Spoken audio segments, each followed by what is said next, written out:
They told us werewolves were monsters, stories meant to scare children, legends whispered around fires, then dismissed by daylight. But fear does not survive thousands of years unless it comes from something real.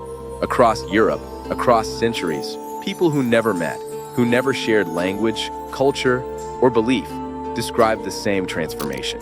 Not a beast from the forest, a human, and that is what made it terrifying. Long before the word werewolf existed, humans already feared the idea. Ancient cave art shows figures half man, half animal, not attacking, not hunting, standing, watching. In early tribal societies, the wolf was not a monster. It was a teacher. It knew how to survive, how to hunt without excess, how to protect its own. To become the wolf was not a curse. It was a ritual. Warriors wore wolf skins not to pretend, but to remember something humanity was losing: instinct. Everything changed when civilization grew, when cities formed, when rules replaced instinct, when behavior became controlled. The wolf no longer lived beside humans. It lived outside, in the forest, in the dark, in the unknown, and anything outside control became dangerous. The transformation was no longer spiritual. It became criminal. In medieval Europe, werewolves were not folklore. They were prosecuted. Court records describe men and women accused of becoming wolves at night. Not metaphorically, literally. Some confessed.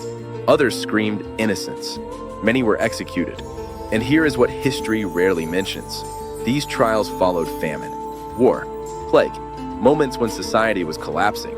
People did not fear wolves. They feared themselves when order disappeared. The werewolf was never about fur or fangs.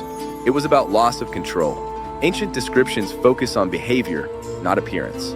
Aggression, disassociation, memory gaps, uncontrollable rage. Modern psychology recognizes these symptoms. But medieval humanity did not have language for trauma, so they gave it a face. A wolf. The full moon was blamed, not because it caused transformation, but because it revealed behavior. At night, in silence, under cold light, people become honest. Many violent crimes still peak under full moons, not because of magic, but because sleep patterns change, emotions surface, control weakens. The werewolf legend did not follow the moon. It followed human behavior. Some accused werewolves suffered from real conditions: hypertrichosis, excessive hair growth; porphyria, light sensitivity; aggression, distorted features; severe PTSD from war. To a medieval mind, there was no difference between illness and curse. Fear does not ask for explanation. It demands a story. Vampires were sinners. Witches made deals. But werewolves? Werewolves did not choose. That made them dangerous.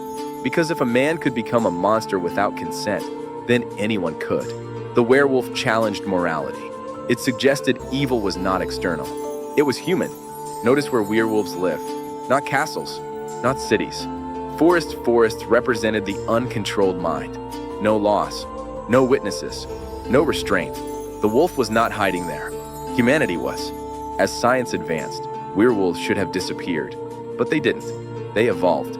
They became metaphors for rage, for addiction, for violence, for identity loss. Modern films still return to the same idea: a normal man, a breaking point, a transformation he cannot stop, because the fear never left. Only the language changed.